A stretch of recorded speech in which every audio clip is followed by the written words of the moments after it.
Good morning students, बहुत बहुत स्वागत है आप सभी का हमारे इस नए वीडियो में। और आज हम जिस पोएम को एक्सप्लेन करने वाले हैं, जिन दो पोएम को एक्सप्लेन करने वाले हैं, जिसका नाम है डस्ट ऑफ स्नो और फायर एंड आइस। और ये दोनों पोएम ही रॉबर्ट फ्रॉस्ट का लिखा हुआ है। रॉबर्ट फ्रॉस्ट के जो पोएम अगर आप पढ़े हो तो आप stopping by the woods on a snowy evening, ये पोएम तो पढ़े ही होंगे, जहाँ पर रॉबर्ट फ्रॉस्ट का जो आखिर का जो दो लाइन है कि miles to go before I sleep, miles to go before I sleep, मतलब ज़िंदगी में मुकाम को हासिल करने के लिए आपको बहुत लंबा रास्ता तय करना पड़ता है। ऐसा नहीं कि आप ज़िंदगी के मुकाम को आप छोटे रास्ते में चल के ही हासिल कर लोगे। बिल्कुल, यहाँ पर ज़िंदगी के मुकाम का मतलब ये नहीं है कि आप कौन सी नौकरी आपको मिल गई, इसमें आपको ज़िंदगी का मुकाम मिल गया। ज़िंदगी का मुकाम वो होता है जिसमें आप मेंटली सेटिस्फाइड हो। बहुत सारे लोग ऐसे हैं जो किसी जॉब पे है लेकिन वो करते करते उसमें वो सेटिस्फाइड नहीं है। तो आपको लाइफ में जाके जहाँ पर सेटिस्फेक्शन मिलती है, where we will get the satisfaction, वही आपका लाइफ को सक्सेसफुल और आप कंटेंट होते हो उसमें सक्सेसफुल बनाता है। जो चीज़ वही है आपकी अचीवमेंट। और यहाँ पर इसके बारे में ही बताया गया है, तो हम धीरे धीरे इसको एक्सप्लेन करेंगे। इस पोएम के डिफरेंट पर्सपेक्टिव को हम एक्सप्लेन करेंगे। देखो, पहले हमें रॉबर्ट फ्रॉस्ट की जो साइकोलॉजी है, जो उनकी मेंटालिटी है, उनको समझना होगा। रॉबर्ट फ्रॉस्ट एक बहुत बड़े अमेरिकन पोएट है, लेकिन आप जान के हैरान हो जाओगे कि रॉबर्ट फ्रॉस्ट जब पहले पोएम लिख रहे थे तब उनकी जो अर्लियर पोएम्स थी वो अमेरिका के पब्लिशर ने रिजेक्ट कर दिया था। अमेरिका के पब्लिशर ने उनकी पोएम को नहीं छापा। क्यों? क्योंकि उनको लगा कि ये पोएम बहुत ज़्यादा दिन तक चलने वाला नहीं है, लोग इसको नहीं पढ़ेंगे, तो वो उनको छापने में कोई भी इंटरेस्ट नहीं दिखाए। रॉबर्ट फ्रॉस्ट इस समय बहुत दुखी हो गए थे। उनकी साइकोलॉजिकल स्टेट जो था वो बहुत ख़राब हो रहा था, क्योंकि वो डिप्रेशन में चले गए थे। कोई भी इंसान, उनके पसंद का कोई काम हो, वो पोएट है, पोएट्री लिखना उनका पसंद का काम है, उनकी इतनी मेहनत से लिखा हुआ पोएम अगर कोई पब्लिश करने से मना कर दे तो आप सोच सकते हो कि वो कितने दुख में रहे होंगे, उनका समय कितना दुख भरा होगा।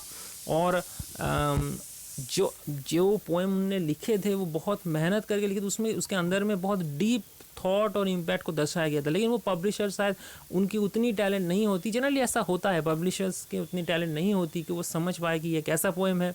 वो कुछ एंटरटेनमेंट वाला चीज़ चाहते हैं हर वक्त अपने पोएम में, लेकिन ऐसा नहीं होता।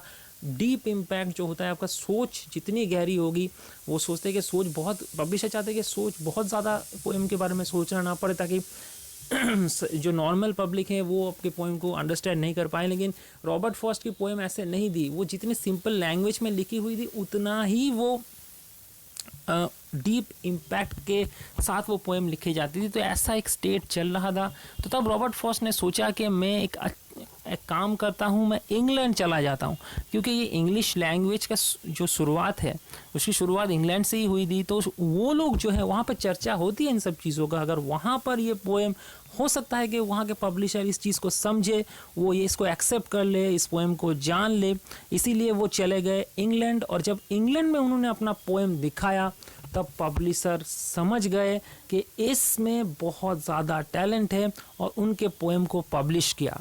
इंग्लैंड में जब उनके पोएम पब्लिश हो गई, इंग्लैंड में जो बहुत पॉपुलर हो गए, तब अमेरिका को समझ में आया कि नहीं, इनके अंदर में बहुत टैलेंट है। और तब अमेरिका तैयार हो गया उनके पोएम को पब्लिश करने के लिए। और अमेरिका के बहुत आप बोल सकते हो कि फेमस जो पोएट के कैटेगरी हैं उसमें शामिल हो गए रॉबर्ट फ्रॉस्ट। आज जिस पोएम को हम पढ़ने वाले हैं, इस पोएम का नाम है डस्ट ऑफ स्नो। यानी कि डस्ट ऑफ स्नो क्या होता है? बर्फ़ जब इतना वो क्रश्ड हो जाता है, उसके बाद वो एकदम जैसा धूल जैसा होता है वैसा उस तरीके का डस्ट बन जाता है, तो उसको हम डस्ट ऑफ स्नो बोलते हैं। लेकिन इसका एक बहुत गहरा इम्पैक्ट है इस पोएम का। अब हम आपको बताएंगे कि एक दिन पोएट रास्ते से चल रहे थे और वो डिप्रेशन में थे, वो बहुत दुख में थे, वो बहुत ही फ्रस्ट्रेटेड हो चुके थे लाइफ से। तो वो जा रहे थे और जिस रास्ते से वो जा रहे थे उसका जो सिचुएशन, जो उसका बैकग्राउंड है, उसका नेचुरल स्थिति है, आप सोच लो कि बर्फ़ उस समय गिर रहे हैं, चारों ओर बर्फ़ है।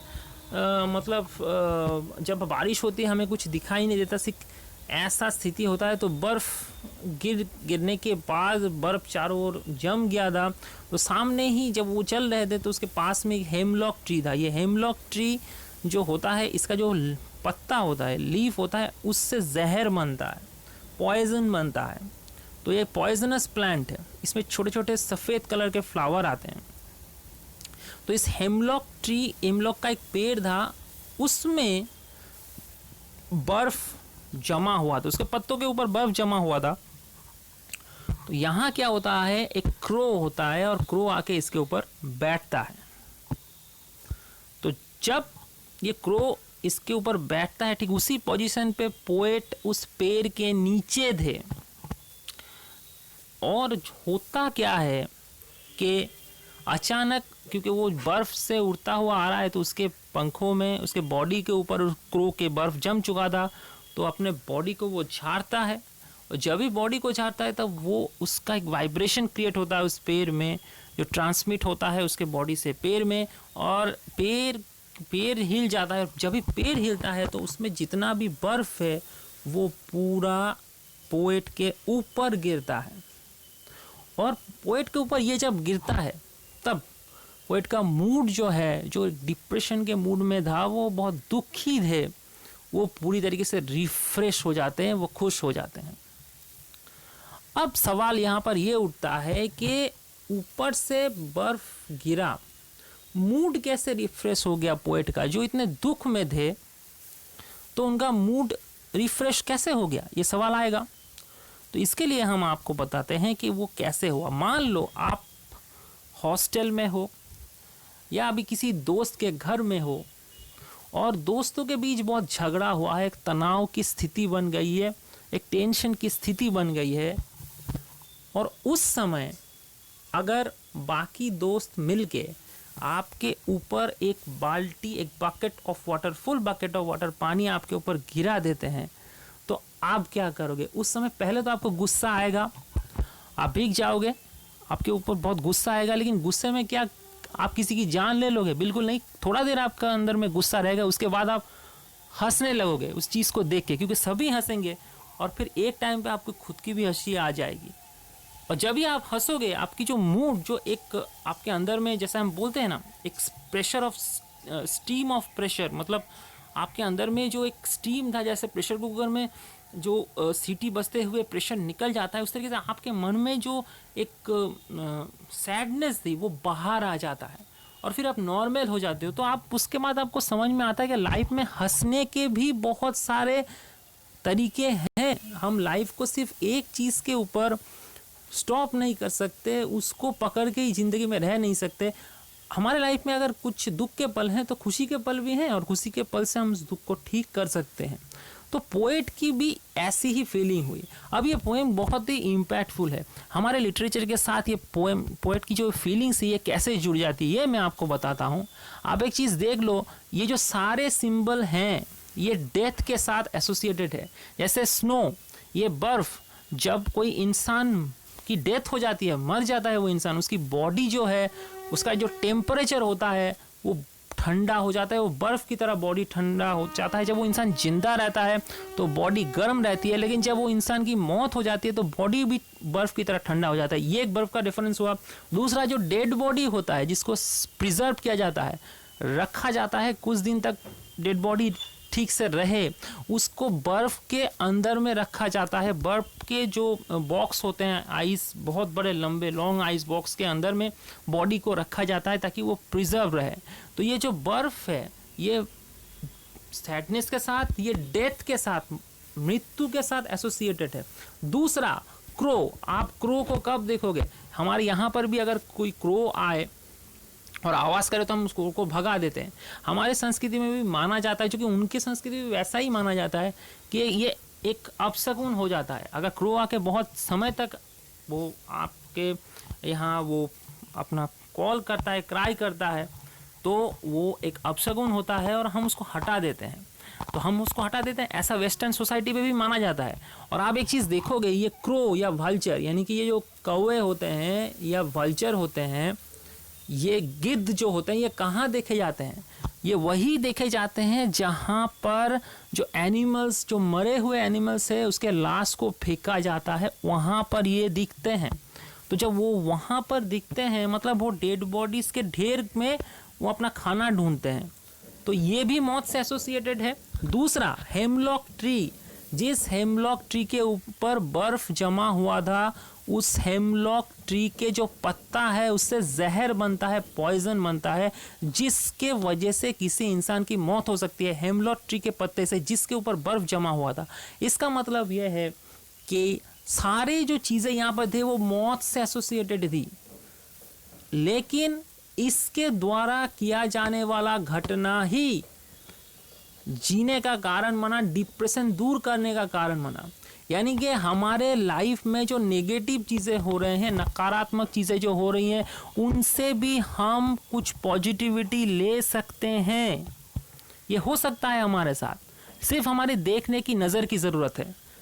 जब कोई इंसान फेल करता है, वो असफल हो जाता है, वहाँ से उसको एक बहुत बड़ा इंस्पिरेशन मिलता है। कोई भी ऐसा मतलब इंसान नहीं होगा जिसको लाइफ में चुनौती नहीं हो, विफलता नहीं आई हो। फिर उनको सफलता भी मिला उसके बाद जाके, लेकिन सफलता तभी मिला जब वो जब फेलियर हुए, विफल हुए, तो उनसे कुछ सीखा, उसके बाद जाके उनको सफलता मिला। उस इंसान को कभी सफलता नहीं मिलेगा जो अपने गलतियों को सुधारता नहीं, गलतियों से सीख नहीं लेता, उसको कभी सफलता नहीं मिलेगा। जो इंसान सफल है उसको जरूर कभी ना कभी लाइफ में फेलियर हुआ है और वहाँ से सीखा है, अपने आप को सुधारा है, फिर जाके वो सक्सेस हुआ। तो ठीक पोएट के साथ भी ऐसा ही चीज़ हो रहा था, जिसमें सारे सिंबल डेथ से एसोसिएटेड था, लेकिन जब बर्फ उनके ऊपर गिरा अचानक तो उनका मूड रिफ्रेश हो गया कि जो डिप्रेशन में थे वो मूड ही चेंज हो गया, मूड स्विंग हो गया, मूड चेंज हो गया। और ये कारण, ये पेड़ था, वो कौवा था और उसके ऊपर जमा हुआ वो बर्फ था। तो ठीक है, तो हमने इस पोएम से क्या सीखा? हमने इस पोएम से सीखा कि लाइफ में नेगेटिव चीज़ें, नकारात्मक चीज़ें बहुत सारे हैं, लेकिन उससे भी हमें पॉजिटिव सीख मिलती है। हम सीख को क्या लेंगे? हम डिप्रेशन की ओर जाएंगे या हम वहाँ से सीख लेके आगे की जाएंगे, तरक्की की ओर जाएंगे? हमें डिसाइड करना है, ये डिपेंड हमारे ऊपर कर रहा है। रॉबर्ट फ्रॉस्ट ने जो अपने पोएम के थ्रू, वो भी लाइफ में बहुत डिप्रेशन में थे, उनका भी पोएम पब्लिश नहीं हो रहा था, लेकिन उसने क्या कोई हार्श डिसीजन ले लिया लाइफ में? बिल्कुल नहीं लिया। उसने सोचा कि ठीक है, मेरा यहाँ पर नहीं हो रहा है, मैं इंग्लैंड जाता हूँ, वहाँ पर जाके कोशिश करता हूँ। अगर वो जाते ही नहीं तो फिर ये होता कैसे? ठीक है, ये एक बहुत बड़ी बात है। दूसरा हम बात करेंगे अगला पोएम की, फायर एंड आइस का। तो यहाँ पर देखो, फायर एंड आइस में पहले हम पोएम को पढ़ते हैं। सम से the world will and in fire, कुछ लोग कहते हैं कि दुनिया का अंत आग में हो जाएगी। सम से इन आइस, कोई कहता है कि दुनिया का अंत बर्फ में हो जाएगी। From what I have tested of desire I hold with those who favour fire. तो यहाँ पर पोएट बोलते हैं कि कोई बोलता है कि दुनिया का अंत फायर पे हो जाएगा, आग से हो जाएगा, और कोई बोलता है कि दुनिया का अंत आइस से हो जाएगा। लेकिन आँख से मुझे क्या मिला? मुझे डिज़ायर मिला। I hold with those who favour fire, जो ऐसे कहते हैं कि फायर में दुनिया का अंत होगा, मैं उनको समर्थन करता हूँ। उसके बाद उन्होंने ये भी कहा है कि but if it had to perish twice, लेकिन दूसरी बार अगर इस दुनिया का अंत होना है, I think I know enough of hate, और मैं बोलता हूँ हेट से दुनिया की अंत होगी। To save for destruction of ice is also great would suffice. Suffice का मीनिंग यहाँ पर दिया हुआ है। सफाइस का मतलब है सफिशिएंट। तो इसका मतलब ये है कि मैं अगर दुनिया का दूसरी बार अंत होने की बात आए, मतलब एक बार अंत हुआ है, मतलब और एक चांस दिया गया, सेकेंड लाइफ दिया गया, गेम में होता है ना और एक लाइफ, तो वो क्या हुआ, तो वो दूसरी बार अगर होगा तो वो हेट से होगा, हेट्रेड से होगा, बर्फ से डिस्ट्रैक्शन होगा। मतलब हम यहाँ पर बाहरी एक मीनिंग है और इंटरनल एक मीनिंग है। मैं आपको बताता हूँ कैसे। देखो, फायर और आइस। अब फायर क्या है? फायर हम जानते हैं, साइंस के बारे में बहुत ज़्यादा मैं बात नहीं करूँगा, आप उसको बहुत अच्छी तरीके से जानते हो कि हमारे जो CFC गैस होते हैं वो धरती के जो वायुमंडल है वहाँ पर एक लेयर बना रहा है, और ये जो लेयर ये बन रहा है, ये लेयर की जो सन रेज हैं, जो जिसका लॉन्ग फ्रीक्वेंसी का, लॉन्ग वेवलेंथ का जो रेस है वो अंदर घुसता है, और जब वो शॉर्ट वेवलेंथ का जो रेस होता है वो अंदर घुसता है, और फिर जब रिफ्लेक्ट होता है सरफेस से तब वो उसका लेंथ और बढ़ जाता है, और फिर वो बाहर नहीं निकल पाता, वो रे का जो वो अंदर में ही रह जाता है। इसके वजह से क्या होता है, मतलब जो हीट वेव्स हैं वो अंदर ही रह जाते हैं, तो वो जो उस लेयर की वजह से जब वो टकराता है सरफेस से तब उसका लेंथ बढ़ जाता है। अब क्या होता है, धरती को वो गर्म कर रहा है, तो इसके वजह से क्या हो रहा है, ग्लोबल वार्मिंग हो रहा है। ग्लोबल वार्मिंग अगर होना स्टार्ट कर जाए तो जितने हमारे जो पोलर एरिया है जहाँ पर बर्फ़ जमा हुआ है वो पिघल जाएगा, हमारे समुद्र का लेयर बढ़ जाएगा, और बहुत सारी जगह डूब जाएगा, समुद्र के अंदर चला जाएगा, तो इससे दुनिया का अंत हो जाएगा। दूसरा आइस से मतलब क्या है, अगर सन जो वो सिकुड़ जाए तो फिर टेम्परेचर ड्रॉप होगा, और टेम्परेचर ड्रॉप होते होते आइस एज आ जाएगा, जो एक बार पहले आया था धरती में, उससे सब कुछ डिस्ट्रॉय हो जाएगा। ये तो प्राकृतिक कारणों से, नेचुरल कारणों से डिस्ट्रक्शन है, लेकिन पोएट के लिए ये फायर, ये कोई जियोग्राफी या साइंस का लेसन नहीं है। उनके लिए फायर का मतलब अलग है, उनके लिए फायर का मतलब डिज़ायर है। अब एक बार सोच लो, इस डिज़ायर की वजह से कि हम सारे दुनिया में अपने जो पावर है उसको कायम करेंगे। अंग्रेज़ों ने दुनिया के लगभग सभी इलाके को कब्जा कर लिया, फिर कितना अत्याचार उन्होंने किया, ठीक है। इसकी वजह से ही जो दूसरे शक्ति थे जैसे जर्मनी या जापान, वो भी चाहे कि हम भी कॉलोनी एस्टेब्लिश करेंगे, और दोनों में लड़ाई हुई। वर्ल्ड वॉर एक बार नहीं 2 बार हुआ, और कितने लोग मारे गए, कितने लोगों की जान गई। अब पता नहीं तीसरा वर्ल्ड वॉर होगा कि नहीं, अगर हुआ तो दुनिया का अंत ही होगा, क्योंकि इस समय वेपन हमारे पास और भी ज़्यादा शक्तिशाली वेपन है। तो इसका मतलब ये है कि दुनिया का अंत जो है वो आग से हो सकता है।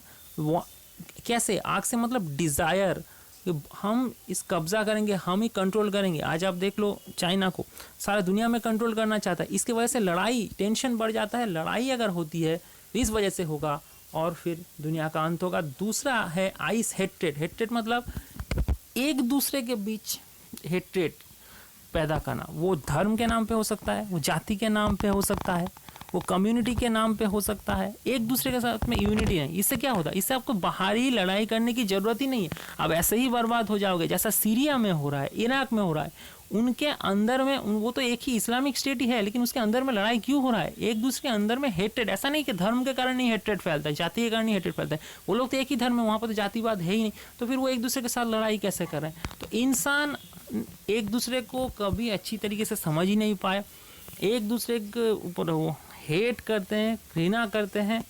वो पता नहीं इसका कारण क्या है, हो सकता है सोशल इनइक्वालिटी, सामाजिक इनइक्वालिटी की वजह से वो ऐसा करते हो, या इंसान बहुत सेल्फिश है जो अपने बारे में ही सोचता है, दूसरे को समझता नहीं। अब अगर एक दूसरे को समझोगे नहीं अच्छी तरीके से तो आप कभी भी आप टसल से, टकराव से आप दूर नहीं भाग सकते, आपको टकराव का सामना करना ही पड़ोगे। ऐसा ही ठीक इस पोएम में बताया गया है कि इंसान एक दूसरे को समझते नहीं, वो ह्यूमैनिटी, मानवता को आगे नहीं रखते, वो सिविलाइज्ड नहीं है। वो दिखते तो हैं सिविलाइज्ड कपड़े पहन के, रहते तो हैं सिविलाइज्ड टाउन पे, लेकिन वो उसका मन जो है वो सिविलाइज्ड है नहीं। अगर सिविलाइज्ड होता तो दूसरे के परेशानियों को भी समझते, ये जानने की कोशिश करता कि आप परेशान क्यों हैं, प्रॉब्लम क्या है, ये बैठ के बात करते, लेकिन ऐसा नहीं होता। तो इसकी वजह से भी क्या है कि दुनिया का अंत तबाह हो जाएगा। कि एक दूसरे के साथ अगर आपकी रिलेशंस ठीक नहीं रहे तो आखिर में जाके एक परिवार में अगर एक दूसरे के साथ रिलेशंस नहीं रहते तो वो परिवार ज़्यादा समय तक टिकेगा नहीं, वो डिस्ट्रॉय हो जाएगा, क्योंकि उसके अंदर में कोई कनेक्शन नहीं है, बॉन्डिंग नहीं। ठीक ऐसी तरीके से देश में एक कम्युनिटी के साथ एक कम्युनिटी का कनेक्शन नहीं रहा, एक देश के साथ एक देश का कनेक्शन नहीं रहा, तो वो कब तक टिकेगा, उसमें विवाद होगा, लड़ाई होगी और लोगों की जान जाएगी। तो ये 2 पोएम है, इसको अच्छी तरीके से हमने एक्सप्लेन कर दिया। इस रिलेटेड कोई भी सवाल आप लोग ज़रूर पूछना। आज के लिए इतना ही।